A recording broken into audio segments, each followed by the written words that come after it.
I'll have a number 4 meal with extra cheese, 2 Big Macs with a large fry, 3 apple pies, and a shamrock shake.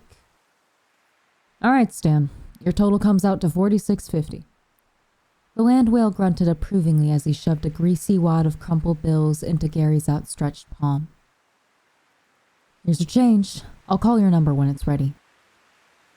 Stan trundled away to await his late-night snack as Gary and I prepared the food. Jeez, man. Does he have a family waiting at home or something? I whispered as Gary shoveled fries into a red and yellow box. Blair, does that man look like he's got a wife and kids? Stan is one of our regulars. You'll see him pretty often if you stick with a night shift. I grimaced as I prepared the shake. Great. Lucky me. Hey, it could be a lot worse. Honestly, Stan is the least of your worries, he said as a shudder rippled through his body. We processed the remainder of the food in silence. Gary and I then shuffled to the counter, each donning a full tray. Stan, order's up, Gary exclaimed as the boulder of a man darted at an alarming speed to retrieve his sodium-rich smorgasbord. He snatched the trays from us, hurriedly ambling back to his corner table. I watched in astonishment as the man inhaled his meal. Hey, could you help me sweep in the back? Best to do it now before any more Gary was interrupted by an obnoxiously loud alarm blaring from his pocket. Stan looked up at him, glowering at the unwelcome ringing. Sorry. Gotta take this, he said, darting to the kitchen and out of view. He returned a moment later. All the color had drained from his face. He appeared sickly, like he'd suddenly caught a nasty case of the flu. That was my Aunt, Norma. She said my parents were in a car wreck. Apparently, my mom is in critical condition.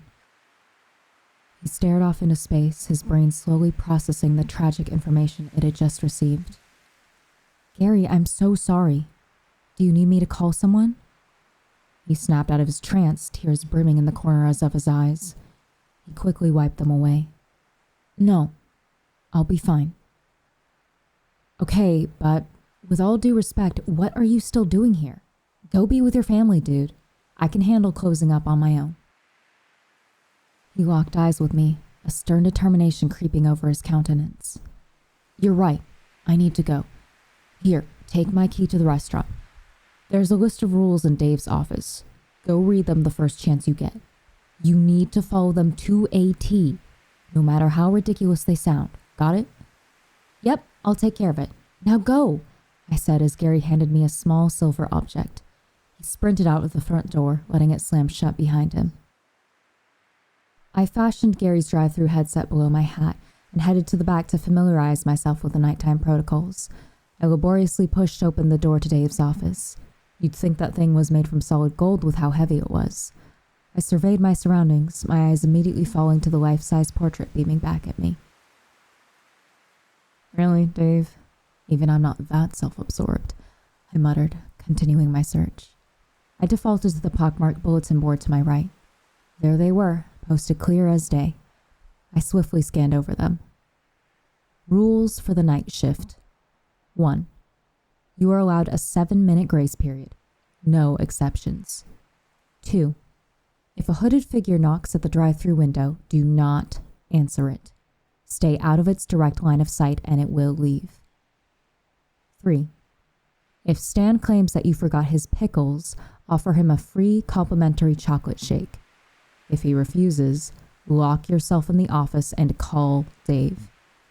4. No outside food or drink. 5. If a blood-like substance begins seeping from under the grill, mop it up until it stops. No, it is not blood. 6. An old woman in a shawl will come in exactly 10 minutes past 1. Avoid looking at her for too long.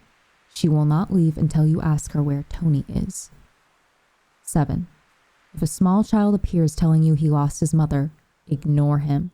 He does not have good intentions. 8. You are required to comply with the employee dress code. Speak to management if you need clarification on what is acceptable. 9. If you are alone and you feel the undeniable sensation of being watched, lock yourself in the office immediately and wait for it to dissipate. 10. The store closes at 2 a.m.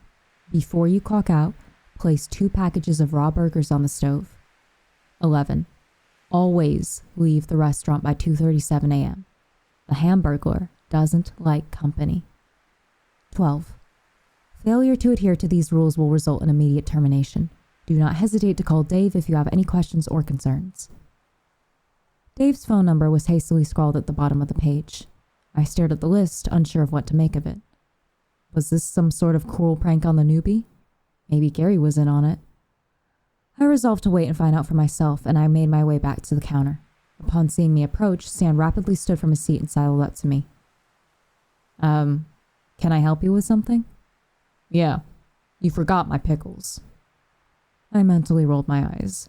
Gary hadn't been gone for 10 minutes and the fun was already ramping up. Look, I watched my coworker make those. I know he did. I began, before Rule 3 crept into my head. I'm sorry. I can offer you a free shake for the inconvenience? His fortunes flapped as he fervently shook his head. No, I don't want any more food. There is another way you can make it up to me, though. A malicious grin inched across his face. A blanket of fear sent adrenaline bursting through my veins. I'm 16, sir. If you really think... That's not what I meant, you dumb broad. I want a refund. What? No, you already ate it all. Fine. If you won't give me my money back, I'll have to take it from you. The massive mound of flesh began waddling to meet me behind the counter. I fled to the back, praying he wouldn't catch me. I glanced behind me as I struggled to push open the absurdly heavy office door. Stan was barreling toward me, sending shelves of product crashing to the ground. My heart thumped against my ribcage so hard that it hurt. I just managed to slip through the door and slam it shut when he reached it. He pounded his ape-like fists against the sturdy metal frame, shouting obscenities at me all the while. I'll get you, you little whore. You can't stay in there forever. He was right. I instantly ripped the yellowing piece of paper from the board and punched in Dave's number. He picked up after an agonizingly long minute of waiting. Hello, this better be good. I value my beauty sleep. Dave, it's Stan. The free shake didn't work. I'm trapped in the office. Dave sighed. All right, put it on speaker and hold your phone up to the door so he can hear me. I obliged, clenching my cracked iPhone 7 with a vice grip and sticking it close to the rattling door. Stan, can you hear me? It's Dave. The room fell eerily silent.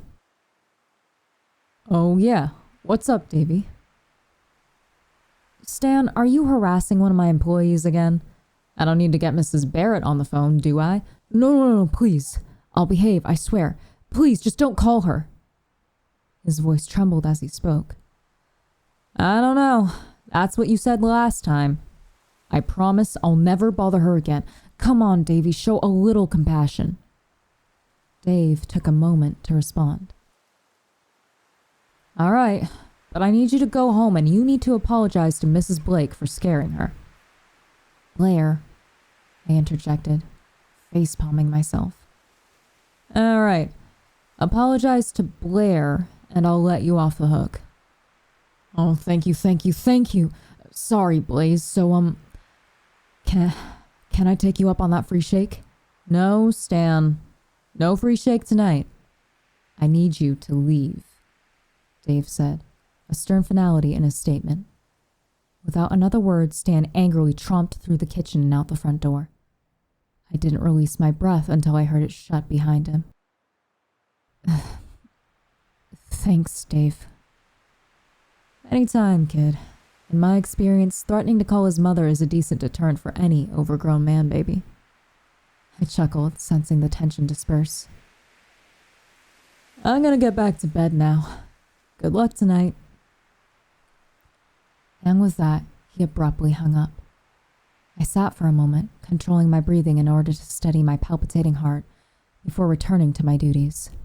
I trudged into the kitchen and begrudgingly got to work cleaning the mess of boxes and condiments that Stan had strewn throughout the area. I had just put the final ketchup bottle in its place, and out of the corner of my eye, I saw it. A figure was standing at the drive-through window. I immediately tensed up, every muscle in my body freezing in place. It glared at me, yellow glowing eyes piercing the darkness. It raised a gloved fist and knocked lightly on the thin glass. The sound freed me from my stupor. Rule 2. I dashed to the counter and crouched behind it, hugging my knees to my chest. Ice flooded my veins as the knocking grew louder. The window shook in its frame as the light knock soon escalated to rapid pounding. I squeezed my eyes shut, terrified at the notion that the slim barrier to the outside world wouldn't hold. The constant noise assaulted my eardrums, crashing against them like thunder during a storm. The knocking crescendoed into a fever pitch of resounding slams, just when I thought that I might lose my sanity. It stopped. I glanced up in the midst of an unsettling silence I found myself in. It was gone, as if the entity had never appeared in the first place. I gradually stood and took my time getting my bearings. I hesitantly peeked around the corner at the drive-thru. Nothing. Not so much as a scratch on the glass. I glanced down at my phone.